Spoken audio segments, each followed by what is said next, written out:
Welcome back, everyone.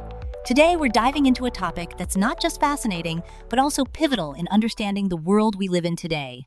We're talking about the rise of the United States as a global power and how it all began with the American War of Independence. You know, it's incredible to think that just over 250 years ago, this nation was fighting for its very existence. Wow, 250 years. That's like a long time ago. So what exactly led to the colonies wanting independence from Britain? I mean, they were part of the British Empire, right? Exactly. So, let's rewind to the early 17th century. Picture this. The British Empire, under King James I, is looking to expand its territories. They established Jamestown in 1607, which becomes the first permanent British settlement in America. It's like the first step on a long journey, right? This settlement becomes a refuge for adventurers and those escaping troubles in Europe. Oh, that's interesting. So it was kind of like a new frontier for people. But how did it go from that to wanting independence? Great question. Over time, these colonies began to develop their own democratic order. They started voicing their discontent with British rule. Events like the Albany Congress in 1754 and the First Continental Congress in 1774 were crucial. They were like, hey, we need to unite against this oppression. The slogan "Unity is strength" really captured their spirit. Unity is strength. That's powerful. So, was it just about taxes? Or were there other issues too? Oh, it was definitely more than just taxes, but taxes played a huge role.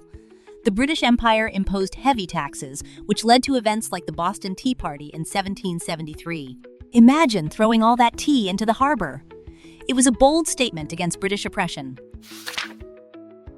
Haha, I can just picture that, like, no more tea for you. But what happened next? Did they just start fighting right away?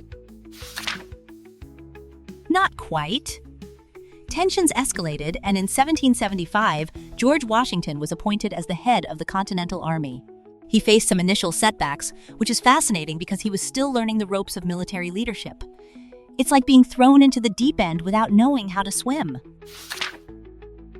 Wow, that's a lot of pressure. So, did they get help from anyone? Absolutely! The colonies sought assistance from European nations. The Declaration of Independence on July 4, 1776, was a pivotal moment. It was like a bold proclamation of their determination for freedom. The British kept offering peace proposals, but the colonies were like, no way! That's so intense. So when did France get involved? France entered the picture in 1778, providing crucial support to the American cause. This was a game changer.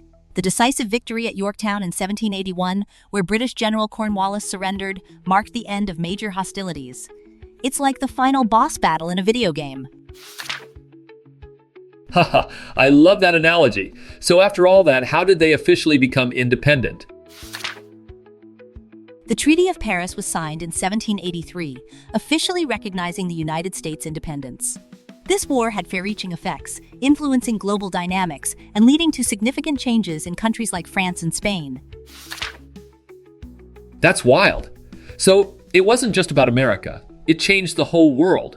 And the founding fathers like Washington and Jefferson played such critical roles, right?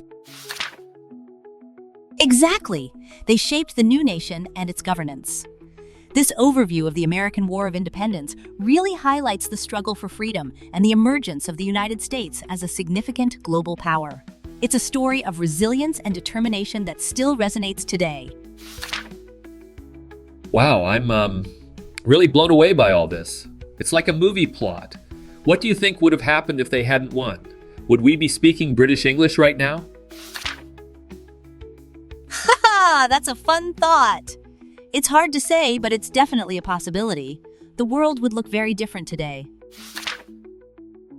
I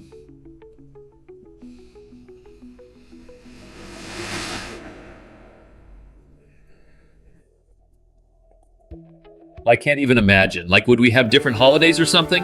Laughs.